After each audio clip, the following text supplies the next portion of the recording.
Hello students. तो last class में हमने गैल्वेनिक सेल की वर्किंग डिस्कस की थी। हमने ये देखा था कि कैसे गैल्वेनिक सेल से जब भी हम कोई एक्सटर्नल सर्किट लगाते हैं यानी वायर कनेक्ट करते हैं तो उसमें करंट क्यों फ्लो करती है।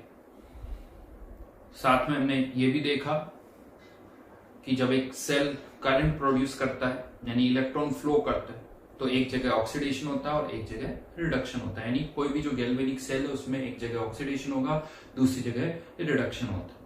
और इस सेल का सेल पोटेंशियल निकालने के लिए हमने एक फॉर्मूला भी डिराइव किया था जहां पर हमने डेल्टा जी को इलेक्ट्रोड पोटेंशियल से रिलेट किया और उसमें हमने देखा उसके एप्लीकेशन वाले पार्ट में कि अगर किसी रिएक्शन को हम किसी फैक्टर से मल्टीप्लाई करते हैं तो इलेक्ट्रोड पोटेंशियल में कोई चेंज नहीं होता है। हाँ, लेकिन रिएक्शन को रिवर्स करके लिखने पर उसका इलेक्ट्रोड पोटेंशियल का साइन बदल जाता है। और फाइनली एक सेल का सेल पोटेंशियल भी हमने निकाला था।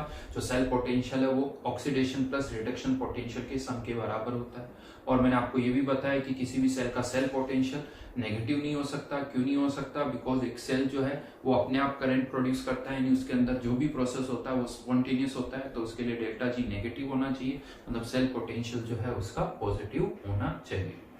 चलिए अब इससे आगे बढ़ते हैं। जैसा लास्ट क्लास में हमने देखा कि दो रिएक्शंस को जब हमने ऐड किया तो उनके इलेक्ट्रोड पोटेंशियल भी ऐड हो गए। फिर से एक और एग्जांपल करते हैं। यहां पर भी हम क्या कर रहे हैं, दो रिएक्शंस को ऐड कर रहे हैं। Copper +2 electron converting into copper, ये एक रिएक्शन है रिडक्शन की। और एक और रिएक्शन में यहां पर लिखा हूं copper converting into copper plus electron, ये रिडक्शन की ऑक्सीडेशन की रिएक्शन है। इसके इलेक्ट्रोड पोटेंशियल को लेट से E1, इसके इलेक्ट्रोड पोटेंशियल को लिख देते हैं E2। अब अगर हम इन दोनों रिएक्शंस को ऐड करते हैं तो ये कॉपर एक इलेक्ट्रॉन रह जाएगा, तो copper +2 plus electron converting into copper plus. हमें ये E3, E1 और E2 को रिलेट करना है। कैसे करें? तो फिर से वही तरीका, delta G1, delta G2 and delta G3। जब भी दो रिएक्शंस को ऐड करते हैं हमें पता है डेल्टा जी हमेशा ऐड हो जाता है, तो डेल्टा जी जो है delta G1 plus delta G2 के सम के बराबर होगा। डेल्टा G3, यहाँ इसका इलेक्ट्रोड पोटेंशियल E3 और इसमें कितने इलेक्ट्रॉन इन्वॉल्व है? 1। अभी मैं यहाँ पर इसको N3 लिख रहा हूं। हाँ, N3 की वैल्यू कह सकते हो 1 है, FE3। डेल्टा G1, इस रिएक्शन में 2 इलेक्ट्रॉन इन्वॉल्व है, N1 यानी N1 की वैल्यू 2 हो जाएगी, FE1 माइनस N2 जिसकी वैल्यू 1 है, FE2। माइनस और F कैंसिल आउट कर सकते हो, तो N3 E3 equals to N1 E1 plus N2 E2। अब अगर हम N1 N2 N3 की वैल्यूज यहां पुट कर दें तो ये हो जाएगा E3 equals to 2E1 plus E2। मतलब यहां पर E3 जो है वो E1 प्लस E2 नहीं आया है, E1 प्लस E2 नहीं आया, ये 2E1 प्लस E2 आया। इसका मतलब क्या हुआ कि जब भी हम दो रिएक्शंस को ऐड करते हैं तो इलेक्ट्रोड पोटेंशियल्स हमेशा ऐड नहीं होते हैं। यहां पर आंसर E1 प्लस E2 नहीं है, यहां पर आंसर कुछ और है। तो आप कह सकते हो सर हमने तो बहुत सारे क्वेश्चंस कर लिए, लास्ट क्लास में किए थे हमने क्वेश्चंस जहां पर हमने दो रिएक्शंस को ऐड किया और उनके इलेक्ट्रोड पोटेंशियल को भी ऐड कर दिया। लेकिन यहां पर तो अब मैं कह रहा हूं कि नहीं, आप ऐसा नहीं कर सकते हो, हमेशा ऐसा नहीं कर सकते। तो अब क्वेश्चन ये आता है कि फिर कब कर सकते और कब नहीं कर सकते, हमें कैसे पता चलेगा? तो यस, हो सकता है आपको समझ में आ रहा हो कब कर सकते या नहीं कर सकते, लेकिन बता दूं मैं आपको कब आप दो रिएक्शंस के इलेक्ट्रोड पोटेंशियल को ऐड कर सकते हो और कब नहीं कर सकते हो। बहुत आसान है डिसाइड करना। जैसे यहां पर आप देखो क्यों ये इलेक्ट्रोड पोटेंशियल डायरेक्टली ऐड नहीं हो रहा है, क्योंकि यहां पर N1 N2 N3 इक्वल नहीं है, ये कैंसिल आउट नहीं हो रहे हैं। जबकि इससे पहले लास्ट क्लास में जो क्वेश्चंस हमने किए थे उसमें N1 N2 N3 की वैल्यू सेम थी, इसीलिए वो कैंसिल आउट हो गया। N1 N2 N3 cancel out हो गए, माइनस हट गया, F हट गया, तो E3 equals to E1 plus E2 आ गया। बस एक रिडक्शन की इक्वेशन होनी चाहिए, एक ऑक्सीडेशन। तो लास्ट क्लास में जितने भी हमने क्वेश्चंस किए थे वहां पर हमने क्या किया, दो रिएक्शंस को ऐड किया, इस तरह से ऐड किया कि इलेक्ट्रॉन्स कैंसिल आउट हो। और इलेक्ट्रॉन्स क्यों कैंसिल आउट होने चाहिए? क्योंकि सेल रिएक्शन है तो इलेक्ट्रॉन्स तो कैंसिल आउट होने चाहिए, क्योंकि सेल रिएक्शन में इलेक्ट्रॉन्स अपीयर नहीं होते हैं, तो उन इलेक्ट्रॉन्स को तो कैंसिल होना चाहिए। और इलेक्ट्रॉन्स तभी कैंसिल होंगे जब N1 इक्वल्स टू N2 और N1 N2 और वही N3 की वैल्यू भी हो। तो मतलब क्या हुआ कि जब भी दो रिएक्शंस को ऐड करके जो थर्ड रिएक्शन आप ला रहे हो, अगर वो सेल रिएक्शन है तो आप इलेक्ट्रोड पोटेंशियल को डायरेक्टली ऐड कर सकते हो, और अगर वो सेल रिएक्शन नहीं है तो इलेक्ट्रोड पोटेंशियल ऐड नहीं होंगे। क्या यहां पर लगता है आपको ये सेल रिएक्शन है? नहीं, ये सेल रिएक्शन नहीं है, क्योंकि इसमें इलेक्ट्रॉन अपीयर हो रहा है, ये सेल रिएक्शन नहीं है, इसीलिए यहां पर आप इलेक्ट्रोड पोटेंशियल को ऐड नहीं कर सकते हो। तो ये एक तरह से कह सकते हो कंडीशन पता चल गई हमें कि कब इलेक्ट्रोड पोटेंशियल को ऐड करना है, कब इलेक्ट्रोड पोटेंशियल को ऐड नहीं करना है। फिर से एक बार बोल रहा हूं, जब भी दो रिएक्शंस को ऐड करके जो थर्ड रिएक्शन आप ऑब्टेन कर रहे हो, अगर वो एक सेल रिएक्शन है तो आप इलेक्ट्रोड पोटेंशियल को ऐड कर सकते हो, अदरवाइज नहीं कर सकते हो। और सेल रिएक्शन की कंडीशन मैंने आपको ऑलरेडी बता दी कि वो रिडॉक्स रिएक्शन होनी चाहिए, लेकिन उसमें कोई इलेक्ट्रॉन अपीयर नहीं होना चाहिए। ऐसी रिएक्शंस को हम कहते हैं सेल रिएक्शन। हाँ, इवन क्वेश्चन से बिल्कुल अलग होते हैं। यहां पर पता है, आप देखिए क्वेश्चन क्या था, यहां पर हमेशा आपको ये इक्वेशन गिवन होगी, ये इक्वेशन गिवन होगी, और ये इक्वेशन गिवन होगी और पूछा जाएगा कि इसका E3 निकालो, यानी ये रिएक्शन भी गिवन होगी और इसका E3 पूछा जाएगा। जबकि लास्ट क्लास में मैंने आपसे जब क्वेश्चंस दिए थे तो आपसे पूछा था सेल रिएक्शन क्या होगी, वो भी आपको लिखनी थी। यहां पर सेल रिएक्शन नहीं है, ये रिएक्शन आपको गिवन है। हाँ, आप ये कर सकते हो, इन दोनों रिएक्शंस को इस तरह से ऐड करो कि एक सेल बन जाए, वो एक अलग केस हो गया। जैसे अगर हम इन दोनों रिएक्शंस को ऐड करके, ये एक हाफ सेल E1, ये एक और हाफ सेल, इसको मैंने 2 से मल्टीप्लाई कर दिया ताकि इलेक्ट्रॉन्स बराबर हो जाए, 2 इलेक्ट्रॉन 2, ये E2। अब आप इन दोनों को ऐड कर सकते हो। ये रिडक्शन, ये ऑक्सीडेशन, ये जो रिएक्शन आएगी वो एक सेल रिएक्शन होगी, और ये जो E3 होगा इनको ऐड करने पर, ये जो E3 होगा वो E1 प्लस E2 के बराबर होगा। लिख सकते हो आप copper plus 2 plus electron cancel out 2Cu। अभी मैं पहले लिख रहा हूं यहां पर भी इंटरेस्टिंग पॉइंट है जो अभी मैं आपको बताऊंगा। कॉपर, इसमें कितने इलेक्ट्रॉन्स इन्वॉल्व है, जितने इलेक्ट्रॉन्स आप कैंसिल आउट कर रहे हो उतने इन्वॉल्व है। ये सॉलिड कॉपर है, ये भी सॉलिड कॉपर है, ये कॉपर प्लस आयन, ये copper plus 2 ion, E3 will be equal to E1 plus E2। But यहाँ पर ये E3 जो है बेसिकली ये क्या है, सेल पोटेंशियल। यहाँ पर कभी भी आपको ये सेल रिएक्शन नहीं गिवन होगी, बिकॉज वो आप खुद डिराइव कर सकते हो। आपको पता है कि सेल रिएक्शन लिखनी है तो इसको 2 से मल्टीप्लाई करके ऐड करना, जबकि इन दोनों रिएक्शंस से आप बहुत सारी और रिएक्शंस प्रोड्यूस कर सकते हो। हम इसको 5 से मल्टीप्लाई करके भी इसके साथ ऐड कर सकते हैं, इसको 6 से मल्टीप्लाई करके ऐड कर सकते हैं। रिएक्शन अलग होगी, उसका इलेक्ट्रोड पोटेंशियल भी अलग होगा, बट हमेशा आपको गिवन होगा कि इस रिएक्शन का इलेक्ट्रोड पोटेंशियल फाइंड आउट करो। बट सेल रिएक्शन के केस में आपसे कहा जाएगा कि सेल पोटेंशियल भी फाइंड आउट करो और सेल रिएक्शन भी लिखो, ये दोनों आपको करना होगा। ठीक है, और इसी में एक और इंटरेस्टिंग पॉइंट, अगर 2 से ज्यादा कभी भी रिएक्शंस को आप ऐड कर रहे हो, 2 से ज्यादा रिएक्शंस को कभी भी ऐड कर रहे हो और फाइनल रिएक्शन चाहे सेल रिएक्शन हो या कोई हाफ रिएक्शन यानी ऑक्सीडेशन या रिडक्शन की रिएक्शन हो, इलेक्ट्रोड पोटेंशियल कभी भी ऐड नहीं होंगे। 2 से ज्यादा रिएक्शंस को अगर आप ऐड कर रहे हो तो फिर हमेशा क्वेश्चन किससे करना होगा, डेल्टा जी से। डेल्टा जी, जितनी रिएक्शंस को ऐड करो उन सबके डेल्टा जी को ऐड कर दो equals to delta G final, और फिर ये फॉर्मूला लगा दो। हाँ, इसमें एक ज्यादा आप ये कह सकते हो कि डेल्टा जी से करने के बजाय, क्योंकि डेल्टा जी में क्या होगा, हर जगह फिर माइनस फिर एफ, क्योंकि ये तो कैंसिल होना ही है, तो ज्यादा अच्छा आप यहां से भी स्टार्ट कर सकते हो। इलेक्ट्रोड पोटेंशियल को डायरेक्टली ऐड करने के बजाय उनको, उनमें जितने भी इलेक्ट्रॉन्स इन्वॉल्व है उनसे मल्टीप्लाई करके ऐड करो, यानी जितनी रिएक्शंस आप ऐड कर रहे हो उनमें N1 E1 plus N2 E2 plus N3 E3 equals to N final E final. तो ध्यान रखना, अगर 2 से ज्यादा रिएक्शंस को ऐड कर रहे हो तो इलेक्ट्रोड पोटेंशियल्स को कभी भी ऐड नहीं करोगे, चाहे फाइनल रिएक्शन सेल रिएक्शन हो या कुछ भी। तो एक लाइन लिख सकते हो, when more than 2 reactions are added or subtracted,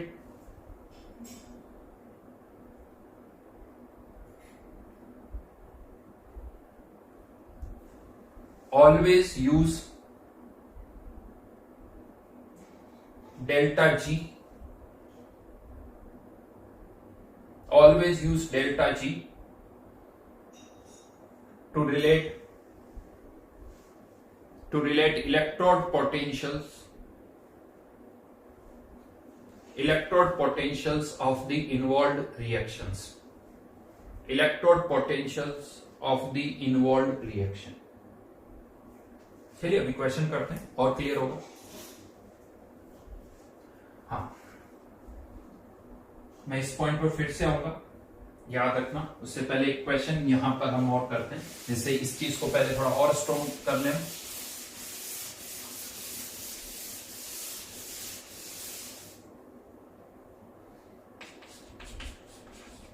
Fe+3 Fe+2 इसका इलेक्ट्रोड पोटेंशियल दे रखा है, let's say 1 mole, and Fe+2 से Fe इसका इलेक्ट्रोड पोटेंशियल लेट्स से आपको दे रखा है 0.75. रैंडम डेटा है.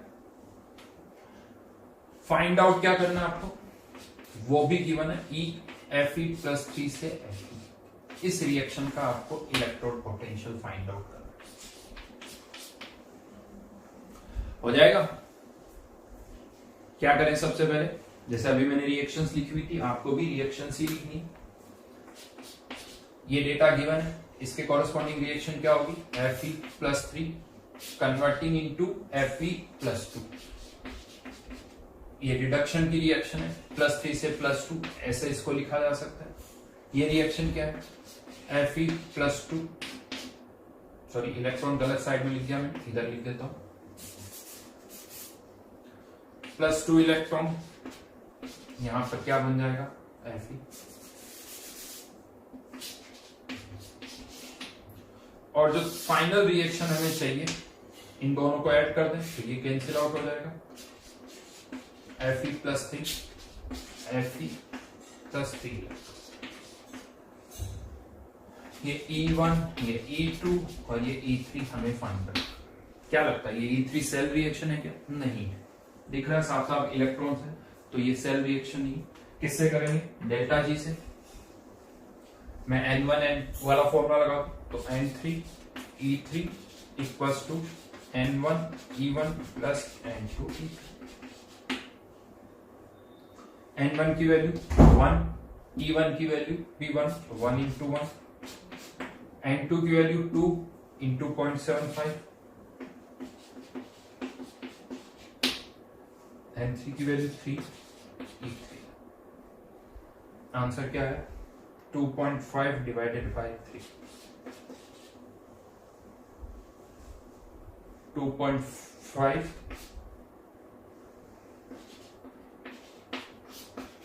Divided by 3.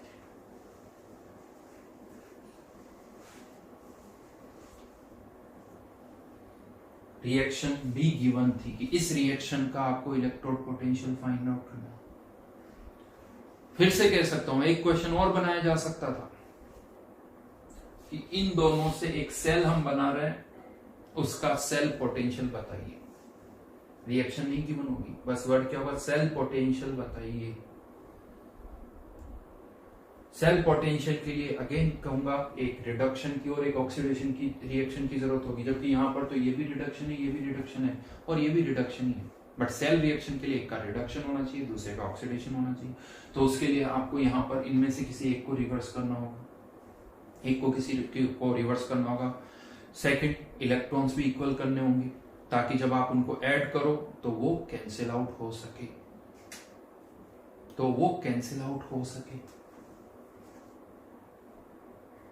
समझ में आ रही मेरी बात. जैसे क्वेश्चन कर लेते हैं इसी का, यही डेटा गिवन है और यहां से ये इंफॉर्मेशन गिवन है और पूछा जा रहा है फाइंड सेल पोटेंशियल. अब आप इसे ऐसे सोचिए, जब भी सेल की बात होगी ऐसा सोचिए कि ये एक अलग कंटेनर में हो रही है, ये एक अलग कंटेनर में, दो कंपार्टमेंट है. क्योंकि मैंने बताया था कि सेल के लिए जरूरी कि ऑक्सीडेशन अलग जगह पर होना चाहिए और रिडक्शन अलग जगह पर होना चाहिए. यानी ये Fe+2 जो है, ये Fe+2 सेम कंटेनर में नहीं, अलग अलग कंटेनर में, जिनकी कॉन्सेंट्रेशन अलग अलग हो सकती है। अब अगर हम इन्हें ऐड कर रहे हैं तो इसी को रिवर्स करना होगा, क्योंकि तभी सेल पोटेंशियल पॉजिटिव है। Fe+3 plus electron converting into Fe2 plus 1 volt, Fe converting into O। चलिए Fe+2 electron -0.75 volt.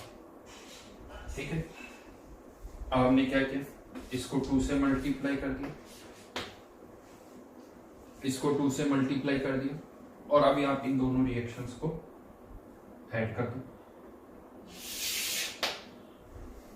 Electron cancel out हो जाएंगे, इसमें भी 2 इलेक्ट्रॉन, इसमें भी 2 इलेक्ट्रॉन, जो फाइनल रिएक्शन आएगी उसमें भी 2 इलेक्ट्रॉन, तो E3 equals to E1 plus E2 कह सकता हूं। कैंसिल आउट हो जाएंगे 2 2, यहां पर भी 2 कैंसिल आउट हो जाएंगे, तो E3 equals to E1 plus E2, तो इसका जो सेल पोटेंशियल होगा वो आएगा 0.25। और सेल रिएक्शन अगर लिखने को कहा जाए, जो कि आपको नहीं दे रखी, तो वो भी आप लिख सकते हो, twice Fe+3 plus Fe solid. और यहां पर अब यहां पर ऐसा लगता है कि यहां से 2Fe+2 प्लस Fe+2 3Fe+2 हम लिख दें, लेकिन इन दोनों को ऐड करके मत लिखो, इनको अलग अलग लिखो, बिकॉज ये अलग अलग कंटेनर में है। ये कौन सा रिडक्शन हो रहा है, तो आप चाहो तो यहाँ ब्रैकेट में क्या लगा सकते हो, C। ये कैथोड और ये एनोड, ये अलग अलग कंटेनर में है, तो इनको आपको अलग अलग ही लिखना है। 2Fe+2 ये कैथोड प्लस Fe+2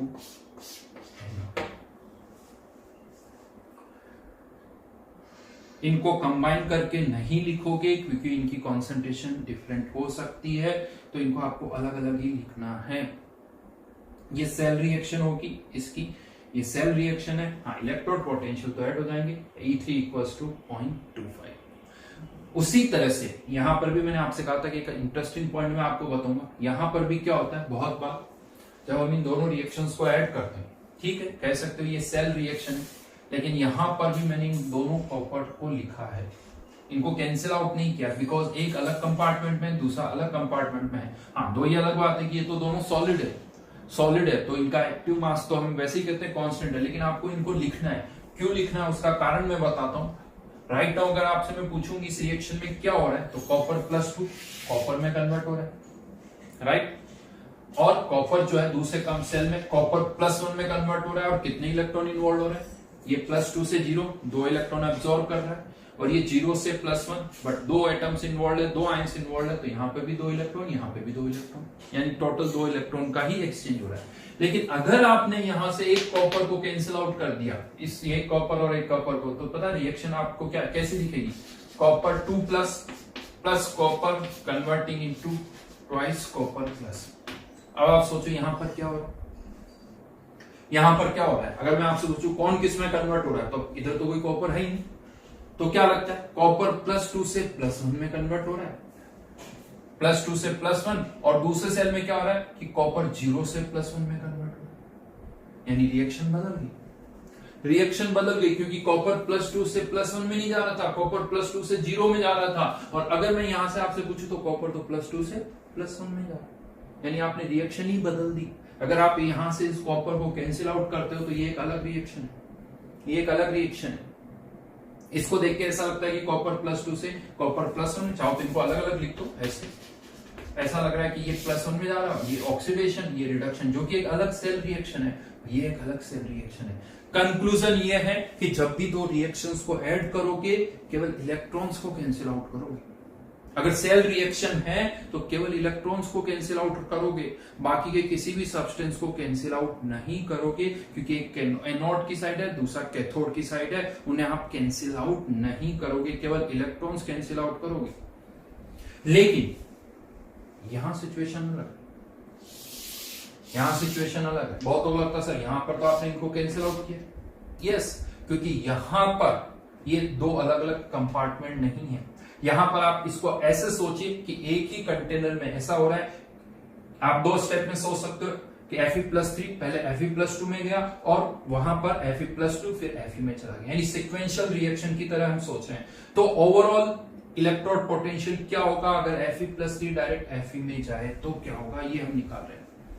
यानी वही डेल्टा जी से हमने इसको रिलेट कर दिया, because delta G change in state function है, तो ये पाथ के इंडिपेंडेंट है, चाहे रिएक्शन एक स्टेप में हो या दो स्टेप में हो या उससे ज्यादा हो, तो डेल्टा जी की वैल्यू तो वही रहेगी। तो यहां पर थॉट अलग है, यहां पर थॉट अलग है, यहां पर इसको आप एक सिक्वेंशियल रिएक्शन की तरह इमेजिन करो, इसीलिए हम इनको कैंसिल आउट कर रहे हैं, इनको हम कैंसिल आउट कर रहे हैं। अगर यहां ये अलग अलग कंपार्टमेंट में है तो फिर नहीं कर सकते। क्लियर?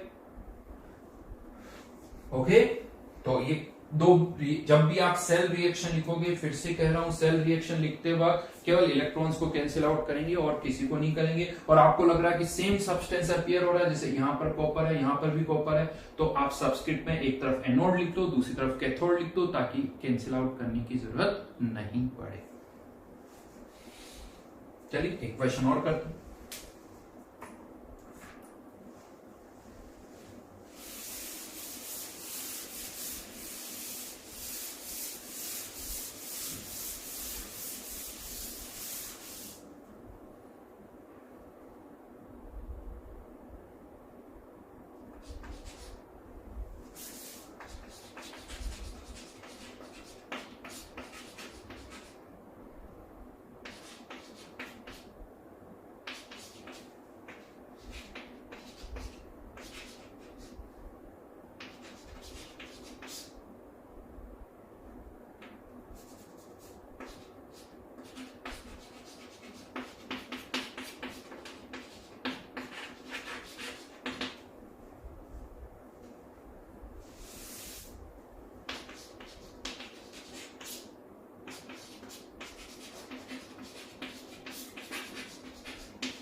इसका इलेक्ट्रोड पोटेंशियल आपको फाइंड आउट करना है।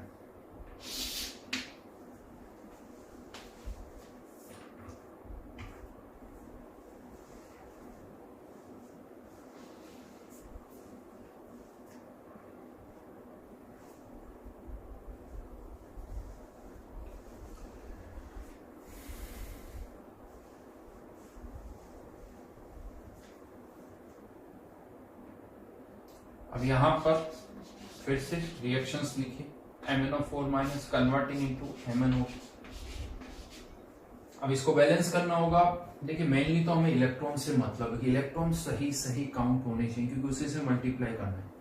तो अगर आप डायरेक्ट इलेक्ट्रॉन कैलकुलेट कर सकते हैं, जैसे यहाँ +7 से +4, तो 3 इलेक्ट्रॉन इन्वॉल्व होंगे, दिख रहा है। हाँ, लेकिन डायरेक्ट नहीं देख पा रहे हो तो कोई प्रॉब्लम नहीं है। पहले यहाँ पर आप चाहो तो 2H2O ऑक्सीजन को बैलेंस करो, ये 4H प्लस हाइड्रोजन को बैलेंस करो, और फिर चार्ज को बैलेंस कर सकते हो, +3 ये भी कर सकते हैं। और अदरवाइज डायरेक्ट आपको दिख रहा है 3 इलेक्ट्रॉन होंगे तो वो भी कर सकते हो। दूसरा, यहाँ पर एक और reaction, MnO4 minus Mn+2 4H2O 8H plus +5 electron +2 इधर है, काउंट कर। अब हमें ये रिएक्शन चाहिए, यानी MnO4 माइनस कैंसिल आउट होना चाहिए, तो इसको रिवर्स करना होगा। ये E1 0.5 वोल्ट, E2 1.5 वोल्ट, इसको रिवर्स करके ऐड करना होगा। क्या रिवर्स करके ऐड करेंगे तो आ जाएगा, मैं इसको ऐसे शो कर रहा हूं, माइनस साइन से मल्टीप्लाई कर दिया, ठीक है ना। तो ये कैंसिल आउट हो जाएगा। MnO2, ये यहाँ पर 2 electron plus 4H plus Mn2 plus बचेगा 2H2। E3 निकालना, कितने इलेक्ट्रॉन्स है यहाँ पर 2, E3 equals to first reaction को रिवर्स किया, कितने इलेक्ट्रॉन उसमें 3, रिवर्स कर दिया इसलिए -0.5 या माइनस लगा रहा हूं, प्लस इसमें कितने इलेक्ट्रॉन 5 इंटू 1.5 यानी 7.5 माइनस 1.5 6 आ जाएगा, 6 डिवाइडेड बाई 2 यानी E3 equals to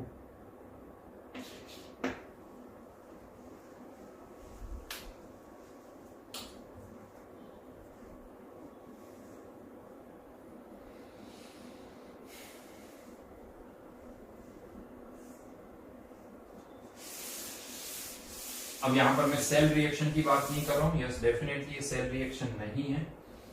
cell reaction का करना हो तो उसी तरह से करेंगे। चलिए एक और क्वेश्चन कर लेते हैं।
जितने भी मैक्सिमम क्वेश्चंस हो सकते हैं वो सब मैंने आपको यहाँ पर बता दी, इससे ज्यादा वेरिएशन यहाँ नहीं होगा। तो 2 रिएक्शंस आप ऐड करो तो इससे ज्यादा वेरिएशन नहीं हो सकता। बस आपको हर एक क्वेश्चन करते वक्त ये देखना है, अगर 2 रिएक्शंस को ऐड या सब्ट्रैक्ट कर रहा हूँ तो देखिए क्या थर्ड रिएक्शन सेल रिएक्शन है या नहीं। अगर सेल रिएक्शन है तो इलेक्ट्रोड पोटेंशियल को डायरेक्ट ऐड कर दो, और सेल रिएक्शन नहीं है तो N1E1 प्लस N2E2 इसी तरह से करना होगा। तो केवल 2 केसेस हैं और कुछ भी ऐसा नहीं। हाँ, इलेक्ट्रॉन सही सही आपको काउंट करने।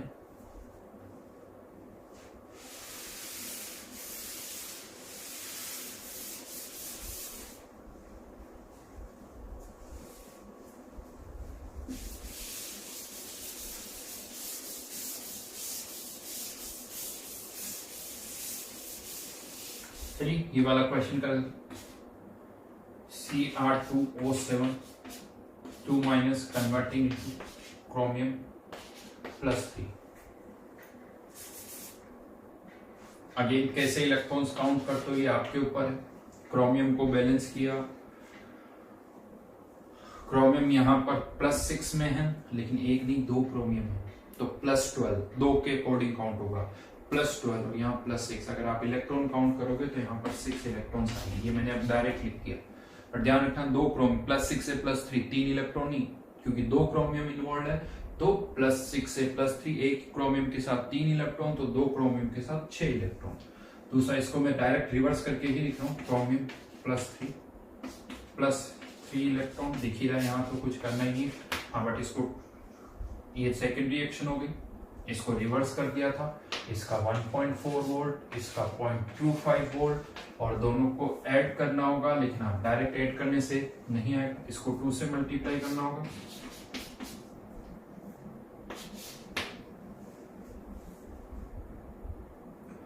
इसको 2 से मल्टीप्लाई करना होगा, ये भी रिडक्शन की रिएक्शन है, ये भी रिडक्शन की रिएक्शन, इलेक्ट्रॉन कैंसिल आउट नहीं होंगे, फाइनल रिएक्शन जो होगी उसमें इलेक्ट्रॉन ऐड हो जाएंगे, 12 electron, chromium cancel, plus Cr2O7 2 minus converting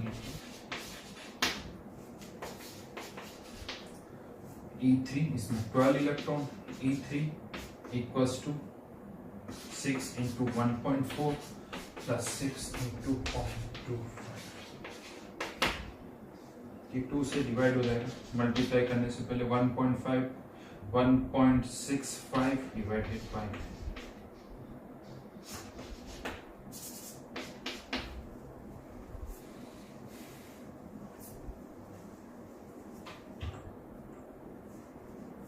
करिए। लास्ट क्वेश्चन आपको करना है, सही सही होना चाहिए। I माइनस को हटाना है,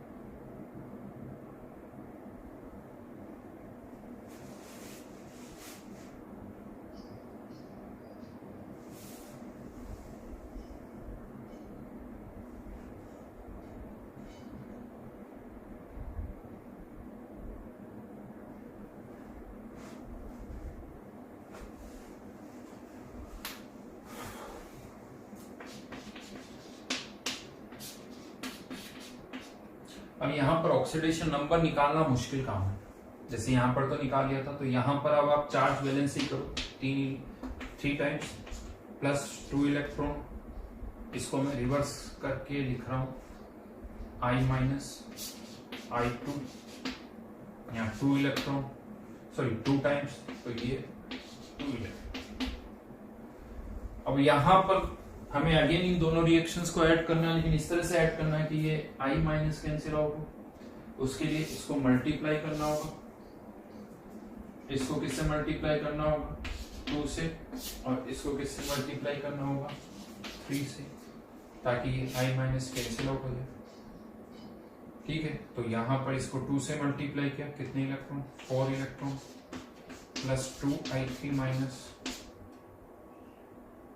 ठीक है, ये तो कैंसिल आउट हो गया, इधर क्या रह जाएगा, 3I2 प्लस 6 इलेक्ट्रॉन, तो कितने इलेक्ट्रॉन रह गए, 2I3 minus 3I2 plus 2। Charge भी बैलेंस है, आयोडीन भी बैलेंस है। अब आपने क्या किया, इसको 2 से, इसको 3 से मल्टीप्लाई किया, फाइनल रिएक्शन सेल रिएक्शन ही है, इसमें 4 इलेक्ट्रॉन, इसमें 6 इलेक्ट्रॉन्स, तो फाइनल रिएक्शन में तो 2E3, इसमें 4 इलेक्ट्रॉन्स, 2 से मल्टीप्लाई किया, 4 इंटू इसका इलेक्ट्रॉन पोटेंशियल 1, इसको आपने रिवर्स करके लिख दिया तो माइनस 0.5, लेकिन 6 इंटू माइनस साइन लगा दिया मैंने, तो ये 4 माइनस 3 1, तो E3 equals to 1/,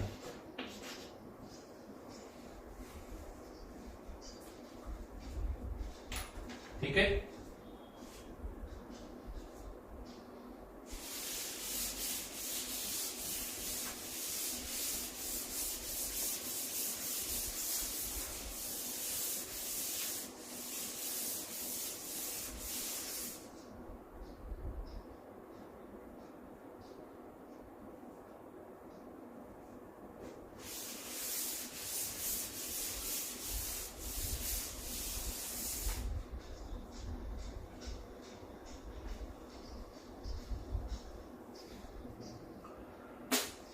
then heading डाली,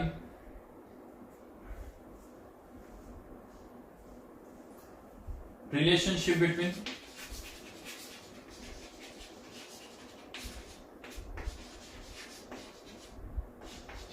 delta G naught and equilibrium constant. Already I think इस नोट का मतलब आपको पता ही है। इवन यहां पर भी हम ई नोट लिखते हैं जिसे बोलते हैं standard electrode potential. Standard electrode potential, जहां पर नोट का मतलब फॉर गैसेस प्रेशर क्या होना चाहिए 1/4 आयंस या सॉल्यूट कॉन्सेंट्रेशन कितनी होनी चाहिए 1। अब हमें delta G note equilibrium constant and E note तीनों को कनेक्ट कर देते हैं। कैसे कर सकते हो? तो delta G naught equals to already हमें पता है माइनस RT ln के फॉर्मूला होता है, और delta G naught equals to हमें ये भी पता है माइनस NF E नॉट। आज आई थिंक इजीली रिलेट कर सकते हो।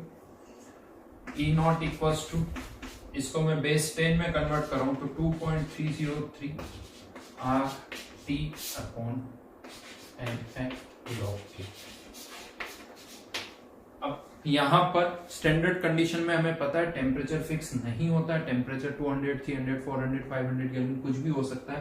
बट मोस्टली जो क्वेश्चन इस चैप्टर में हम करते हैं या जो डेटा हमें जनरली गिवन होते हैं वो 298 पर गिवन होते हैं, या कह सकते हो इस चैप्टर में बाय डिफॉल्ट टेम्परेचर इज 298। तो एट 298 केल्विन, 298 केल्विन। अब अगर टेम्परेचर 298 है तो ये फिक्स है, आर की वैल्यू फिक्स है, आर की वैल्यू फिक्स है 8.314, एफ की वैल्यू पता है 96,500 कूलम, एफ की वैल्यू पता है, आर की वैल्यू 8.314, टेम्परेचर केल्विन में। क्यों ना इन सभी कांस्टेंट की वैल्यूज हम पहले ही पुट कर दें ताकि कैलकुलेशन कम हो। तो अगर हम इन सब की वैल्यूज यहाँ पुट कर दें तो ये ई नोट आ जाता है 0.0591 upon N log.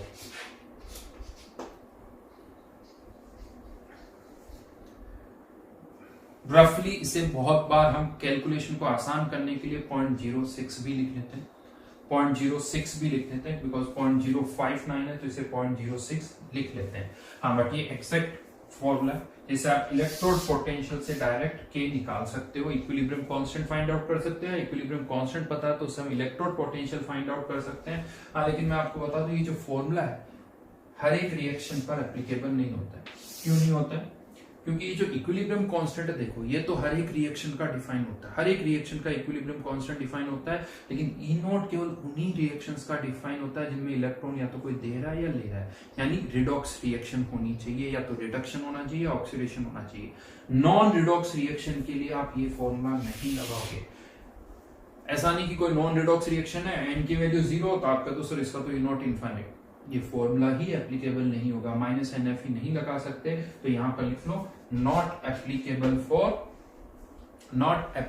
For non redox reaction, non redox reaction.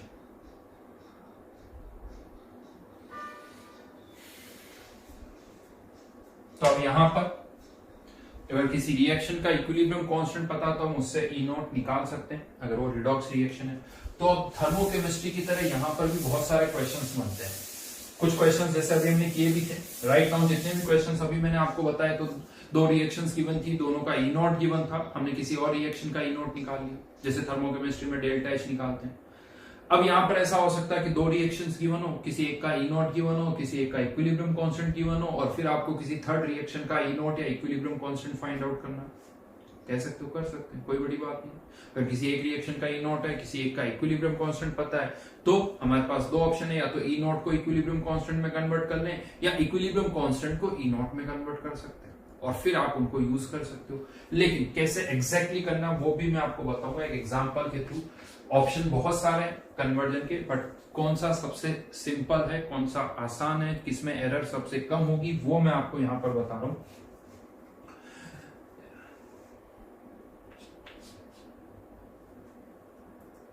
G1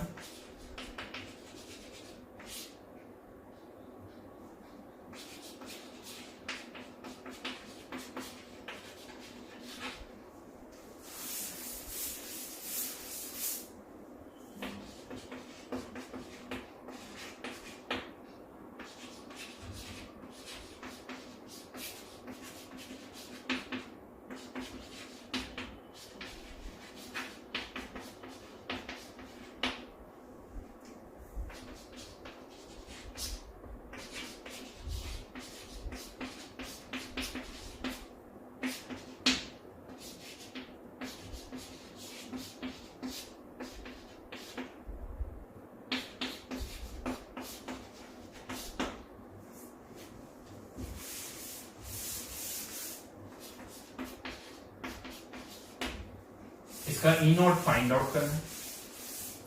कह सकते हो ये भी एक रिडक्शन की रिएक्शन है और इसका आपको ई नॉट निकालना है। हाँ, लेकिन इन दोनों से फाइंड आउट करना है। इन दोनों रिएक्शंस को ऐड करने पर साफ साफ दिख रहा है ये रिएक्शन आ जाएगी, लेकिन एक का ई नॉट दे रखा है, एक का केस भी दे रखा है। क्या करें अब वो आपको देखना। और ये एक नॉन रिडॉक्स रिएक्शन है, एक नॉन रिडॉक्स रिएक्शन है। कैसे ई नोट निकाल सकते हो? नहीं निकाल सकते। इसका हम ई नोट फाइंड आउट नहीं कर सकते।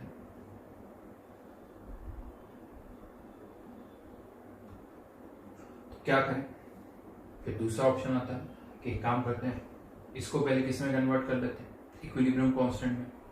फिर दोनों रिएक्शंस को ऐड करेंगे तो इक्विलिब्रियम कांस्टेंट मल्टीप्लाई हो जाएंगे, तो इस रिएक्शन का इक्विलिब्रियम कांस्टेंट आ जाएगा और फिर इस रिएक्शन के इक्विलिब्रियम कांस्टेंट से इसका ई नोट निकाल लेंगे, क्योंकि ये तो एक रिडॉक्स रिएक्शन है। देखो, एक रिडॉक्स रिएक्शन और एक नॉन रिडॉक्स रिएक्शन को ऐड करोगे तो थर्ड रिएक्शन तो रिडॉक्स रिएक्शन आएगी, तो उससे कर सकते हो। लेकिन ज्यादा अच्छा है आप इन सबको डेल्टा जी से सॉल्व करो, क्योंकि क्या होता है दो रिएक्शंस को ऐड कर रहे हैं, अगर आपने इक्विलिब्रियम कांस्टेंट निकाला तो वो मल्टीप्लाई होंगे, फिर हो सकता है किसी फैक्टर से मल्टीप्लाई करना पड़े तो वो पावर से चेंज होगा, तो एरर के चांसेस ज्यादा है। तो यहाँ पर सिंपल सा तरीका जो हम फॉलो करते हैं, डेल्टा G1, डेल्टा G2 और delta G3। Delta G1, delta G2 and delta G3। तो फिर से कह सकते हो delta G3 equals to delta G1 plus delta G2। Delta G3 हमें इसका ई नोट चाहिए, तो माइनस एन जिसकी वैल्यू 1 है, एफ E3 एन की वैल्यू 1 है, ध्यान रखें। डेल्टा G1 माइनस यहां पर भी एन की वैल्यू 1 है, N1 एफ E1 की वैल्यू 0.8 पुट कर दोगे, और इसको भी डेल्टा जी को यहां पर के की टर्म्स में लिखना है, तो माइनस RT, या इसको मैं पहले लॉग की टर्म्स में लिख दूं तो 2.303 RT लॉग। अब यहां पर आपको वैल्यूज नहीं पुट करनी है, कैलकुलेशन को आसान बनाने के लिए क्या कर सकते हो, पहले एक काम करिए, इसको माइनस NF से सबको डिवाइड कर दीजिए, minus minus minus cancel out हो जाएगा, यहां पर NF भी कैंसिल आउट हो जाएगा, E3 E1 plus 2.303 RT upon NF। अभी हमने इसकी वैल्यू लिखी थी, याद आ रहा है कुछ, लॉग KSP 10 की पावर, चलिए तो KSP लिख देता हूं, याद आ रहा है 0.059, जिसे रफली यहां पर अभी मैं 0.06 ले रहा हूं। E1 की वैल्यू 0.8 प्लस 0.06 अपॉन 1, एन की वैल्यू 1 है, यहां पर भी 1, यहां पर भी 1, और लॉग KSP 10 की पावर -10, तो ये -10 आ जाएगा, ये 0.8, ये -0.6, तो नेट आंसर 0.2।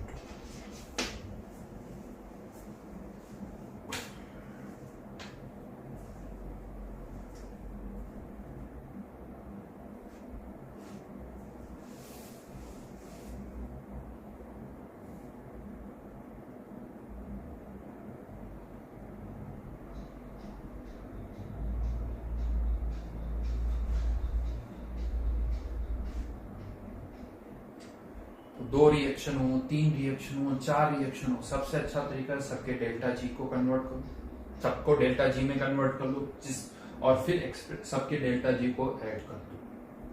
ये सिंपलेस्ट तरीका है, हम इसी को फॉलो करेंगे क्योंकि इसमें कभी कुछ चेंज नहीं होगा, हमेशा इसी तरह से करना होता है। मल्टीप्लाई कर रहे हो, डेल्टा जी उसी फैक्टर से मल्टीप्लाई हो जाता है, तो कुछ कैलकुलेशन में एरर के चांसेस भी कम रहते हैं। तो हम हमेशा इसी तरह से इसको करेंगे।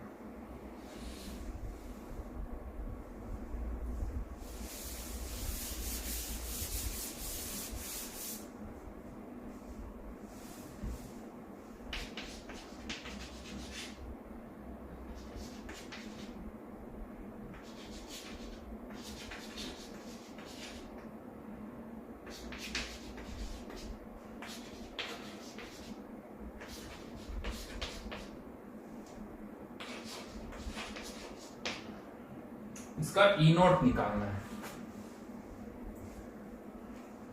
और मैंने आपको और कोई डेटा नहीं दिया। हाँ, कह सकते हो एट 298 इतना जरूर, बाकी सारे जो भी डेटा आपको चाहिए पता है। वो आपको सोचना पड़ेगा कि इसके लिए कौन कौन सा डेटा चाहिए, क्या आपको पता है या नहीं पता है, वो आपको सोचना है। बट पता है आप लोगों को, थोड़ा सा दिमाग चलाओ।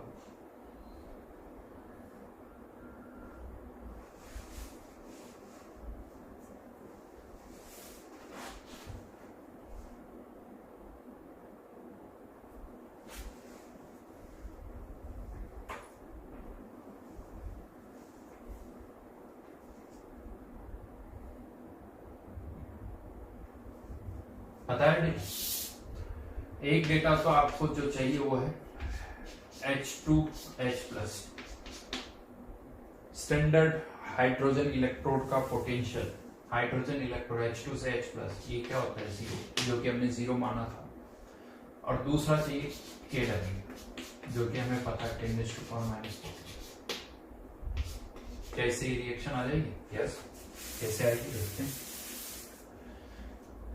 H2O converting into H plus OH minus,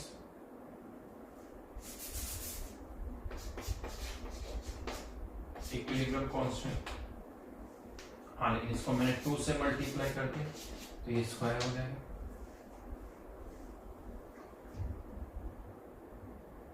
ठीक है, और twice H plus 2 electron converting into H2 E not, ये तो जीरो ही रहेगा, कोई चेंज नहीं होगा। इन दोनों रिएक्शंस को ऐड करोगे, ये रिएक्शन आ जाएगी, इसका हमें ई फाइंड आउट करना है। तो माइनस कितने इलेक्ट्रॉन इसमें? 2Fe, जो कि हमें निकालना है, इक्वल्स टू -8T KW का स्क्वायर, और ये E इक्वल्स टू प्लस तो हो जाएगा वही 0.06 अपॉन ये 2 इलेक्ट्रॉन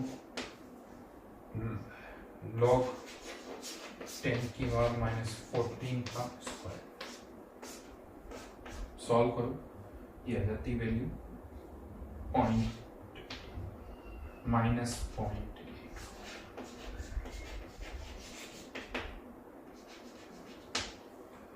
नियर बाई ये आएगा, बिकॉज अप्रोक्सीमेशन हम कर रहे हैं। वैसे इससे थोड़ी सी कम आएगी, -0.84 से वैल्यू कम आएगी, क्योंकि वो 0.059 आप यूज करोगे।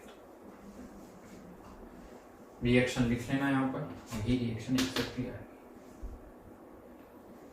ये सारी वैल्यूज हमें पता है, ये ई नॉट पता है, जीरो होता है, KW at 298 हमें पता है, तो ये हम फाइंड आउट कर सकते हैं।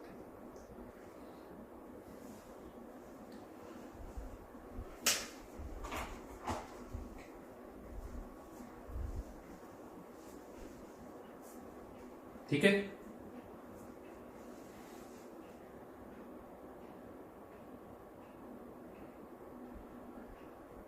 आगे पढ़ाते हैं चैप्टर को। अब यहां पर ठीक है, हम electrode potential, equilibrium constant, delta G not, इनको रिलेट कर सकते हैं, और थर्मोकेमिस्ट्री टाइप के क्वेश्चंस तो कर ही सकते हैं।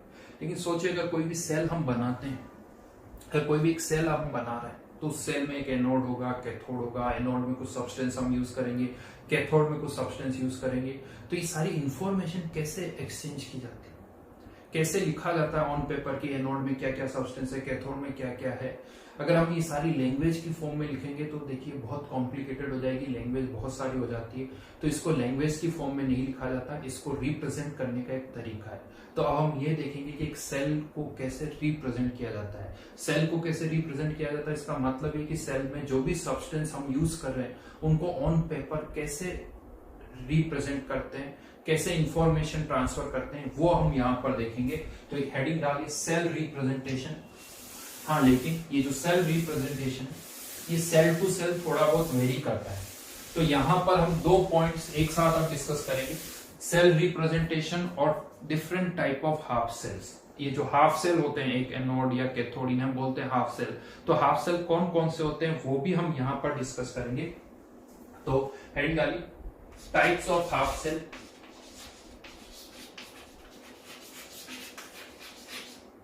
And their representation.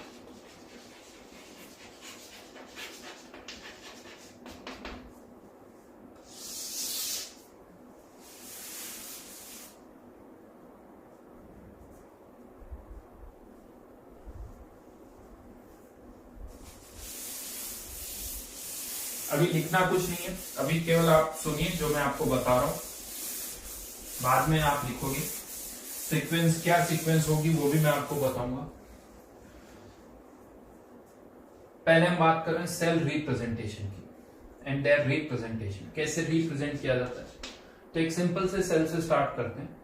जैसे हमने डिस्कस किया था डेनियल सेल। डेनियल सेल में क्या होता है, 2 कंपार्टमेंट होते हैं। एक में हमने जिंक रॉड डिप की थी, दूसरे और Zn+2 का सॉल्यूशन था, दूसरे में कॉपर और कॉपर+2 का सॉल्यूशन था, जिसको हमने एक दूसरे से कनेक्ट कर दिया इस तरह से कुछ। तो फर्स्ट थिंग आप कह सकते हो कोई भी जो सेल होगा उसमें 2 कंपार्टमेंट होंगे, एक को हम कहते हैं एनोड, दूसरे को कहा जाता है कैथोड। तो यहां पर एनोड और कैथोड से रिलेटेड इंफॉर्मेशन को हम डबल वर्टिकल लाइन से सेपरेट करते हैं। डबल वर्टिकल लाइन से सेपरेट किया जाता है। डबल वर्टिकल लाइन के लेफ्ट में एनोड से रिलेटेड इंफॉर्मेशन होती है और डबल वर्टिकल लाइन के राइट में कैथोड से रिलेटेड इंफॉर्मेशन होती है। यानी देखा जाए तो कह सकते हो बस यही इतना सा एक रूल है और कोई रूल नहीं। यानी एनोड से related information double vertical line के लेफ्ट में, कैथोड से रिलेटेड राइट। अभी मैं लिखवाऊंगा ये सारे रूल्स, वेट करो। पहले मैं एक बार एक एग्जांपल आपको दे रहा हूं, फिर आपको सारे रूल्स लिखवा दूंगा। हाँ, क्वेश्चन आता है कि सर एनोड और कैथोड से रिलेटेड इंफॉर्मेशन में क्या, जैसे यहां पर पर्टिकुलरली हम बात करें, पर्टिकुलरली यहां पर हमने क्या यूज किया, एक तो जिंक रॉड और Zn+2 का सॉल्यूशन। तो यहां पर और इन दोनों के बीच में क्या बन रही है, इंटरफेस। तो हम यहां पर ही कहते हैं कि जो इंटरफेस बनती है, अगर कहीं पर भी एक इंटरफेस बन रही है तो उसे एक सिंगल वर्टिकल लाइन से रिप्रेजेंट किया जाता है। और ये इंटरफेस किसके बीच में बन रही है, जिंक और Zn+2 के बीच में। जिंक और Zn+2 के बीच में एक इंटरसेप्ट बन रही है, उसको एक सिंगल वर्टिकल लाइन से रिप्रेजेंट हम करते हैं। यहां पर जिंक, यहां पर Zn+2, हाँ यहाँ ब्रैकेट में यहाँ या यहाँ आप इसकी कॉन्सेंट्रेशन भी लिख सकते हैं, जो भी इसकी कॉन्सेंट्रेशन हो, 1m 2m 3m 4m। Information देनी देखिए आप किसी भी तरह से लिख सकते हैं, ऐसा नहीं मोलरिटी, आप ग्राम पर लीटर में भी कंसेंट्रेशन लिख सकते हैं। तो जिंक Zn+2, जो भी इसकी कॉन्सेंट्रेशन हो यहाँ लिख दीजिए। इवन मैं आपको बता दूं, यहाँ पर ये जो सीक्वेंस है ना, आप इंटरचेंज भी कर सकते हो। इसको इधर लिखा जा सकता है, इसको इधर लिखा जा सकता है। क्यों? ऐसा करने से कोई एरर नहीं होगी। क्यों नहीं होगी? क्योंकि आप से डबल वर्टिकल लाइन के लेफ्ट में लिख रहे हो तो ये अंडरस्टूड है कि ऑक्सीडेशन हो रहा है, और अगर ऑक्सीडेशन हो रहा है तो डेफिनेटली जिंक सॉलिड किस में कन्वर्ट होगा, Zn+2 में। चाहे आप इसको इधर लिखो या इसको इधर लिखो। हाँ, नॉर्मली ऐसा करते नहीं है, बट ये कोई रूल नहीं है। आप इसकी पोजीशन को इंटरचेंज कर सकते हो। रूल यही कि हाँ ये एनोड है तो डेफिनेटली यहाँ ऑक्सीडेशन हो रहा होगा। चलिए कैथोड की बात करते हैं। कैथोड में हमने क्या यूज किया, कॉपर और कॉपर+2। हो सकता है कॉपर+2 का जैसे आपने कोई सॉल्यूशन लिया हो कॉपर सल्फेट का, तो यस यहाँ पर भी कॉपर और कॉपर सल्फेट के बीच में एक इंटरफेस है। तो यहाँ पर कॉपर सल्फेट, यहाँ पर भी जिंक सल्फेट लिख सकते हो, कॉपर सल्फेट, साथ में इसकी जो भी कॉन्सेंट्रेशन है M1 M2 जो भी है एंड O, इनके बीच में क्या बने इंटरफेस, उसको वर्टिकल लाइन से वापस है इनकी पोजीशन को आप इंटरचेंज कर सकते हो, कोई प्रॉब्लम नहीं है। हाँ अंडरस्टूड है, रिडक्शन हो रहा है, बट जनरली हम एक्सट्रीम लेफ्ट और एक्सट्रीम राइट पर उनको लिखते हैं जिसके थ्रू हम इस सेल को आउटर सर्किट से कनेक्ट कर रहे हैं। यहाँ पर आउटर सर्किट से किसके थ्रू कर रहे हैं, जिंक, यहाँ पर किस तरफ किससे कर रहे हैं, कॉपर, तो इसीलिए एक्सट्रीम लेफ्ट और एक्सट्रीम राइट पर हम इनको लिखते हैं। ये इस सेल का डेनियल सेल का रिप्रेजेंटेशन हो गया। डेनियल सेल से रिलेटेड जो भी इंफॉर्मेशन है वो हमने यहाँ पर लिख दी। ये इस सेल का सेल रिप्रेजेंटेशन है। तो लिखिए यहां पर पहले रूल्स लिखिए।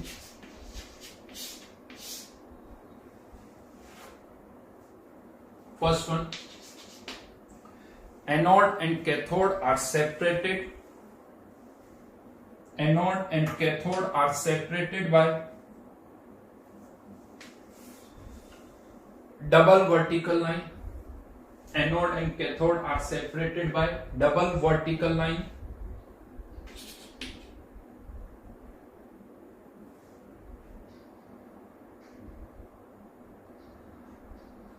Second point,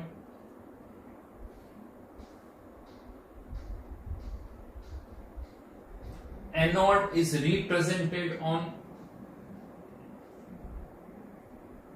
left side of double vertical line, left side of double vertical line,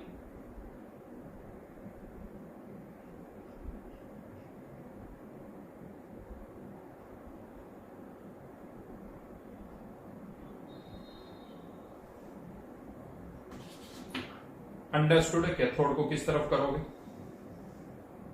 and third point, वैसे ये कोई रूल है नहीं, ये जो सिंगल लाइन है बहुत सारी बुक्स में मैं आपको बता दूं इवन यहाँ पर एक सेमी कोलन भी लगा दिया जाता है, बट हम ऐसे भी लिख दिया जाता है, बट हम हमेशा एक वर्टिकल लाइन यूज करेंगे। तो third point, N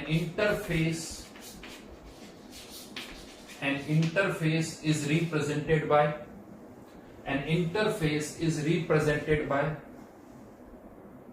single vertical line, single vertical line. ठीक है, बट अभी भी ये डायग्राम नहीं बनाना आपको, वेट करो। ये तो रूल्स हो गए सेल को कैसे रिप्रेजेंट करना है। अब ये जो पर्टिकुलर सेल हम यहां पर देख रहे हैं डेनियल सेल, इसमें दो हाफ सेल यूज हुए हैं। ये जो दो हाफ सेल है ये particularly metal ion half cell कहलाते हैं। मेटल आयन हाफ सेल क्या होते हैं पहले इसकी बात करेंगे, फिर ये डायग्राम बनाएंगे। एक मेटल आयन हाफ सेल में क्या होता है, इसमें हम क्या करते हैं, एक मेटल का इलेक्ट्रोड यानी रॉड ली जाती है और इसको इसी के आयन के सॉल्यूशन में डिप कर दिया जाता है। जैसे जिंक Zn+2, कॉपर+2, ये कोई मेटल M है, इसी का कोई सॉल्यूशन है M+2, N+3, कुछ भी हो सकता है। अब ये जो एक हाफ सेल है इसे हम कह रहे हैं मेटल आयन हाफ सेल। यहां पर अब आपको अगर एक सेल बनाना है तो दो हाफ सेल यूज करने होंगे। हो सकता है जब आप इसको किसी और हाफ सेल से कनेक्ट करो तो इसका ऑक्सीडेशन हो, या हो सकता है रिडक्शन। डिपेंडिंग अपॉन ऑक्सीडेशन हो रहा है या रिडक्शन हो रहा है, आप इसको रिप्रेजेंट करोगे। अगर इसका रिडक्शन हो रहा है, मान लो N+2+2 इलेक्ट्रॉन, तो हम इसको डबल वर्टिकल लाइन के राइट में लिखेंगे, क्योंकि रिडक्शन हो रहा है। तो कैथोड क्या लिखना है, वही M+2, जो भी इसकी कॉन्सेंट्रेशन है वो आप ब्रैकेट में लिख सकते हो, देन एंड सो। ये एक मेटल आयन हाफ सेल का रिप्रेजेंटेशन हो गया। ये वर्ड्स यूज होते हैं मेटल आयन हाफ सेल। जैसे ये वर्ड यूज हो, एक पिक्चर बननी चाहिए दिमाग में कि मेटल आयन हाफ सेल मतलब एक मेटल रॉड होगी, उसी के आयन का सॉल्यूशन होगा। हो सकता है वहां रिडक्शन हो सकता है वहां ऑक्सीडेशन हो। जिंक के केस में ऑक्सीडेशन हो रहा है, कॉपर के केस में रिडक्शन हो रहा है। तो ये एक मेटल आयन हाफ सेल का एग्जाम्पल है। हाँ, और एक जो सेल हम बनाते हैं उसमें कोई जरूरी नहीं कि दोनों हाफ सेल सेम कैटेगरी के हो। राइट नाउ यहाँ पर ये दोनों हाफ सेल मेटल आयन के ही है, बट ये कोई जरूरी नहीं है। तो इसे कहा जाता है मेटल आयन हाफ सेल। ठीक है, ये मेटल आयन हाफ सेल है। पहले इसको लिखिए और फिर उसके बाद ये एग्जांपल, ये लिखने के बाद आप ये एग्जांपल लिखोगे और उसके बाद ये सेल।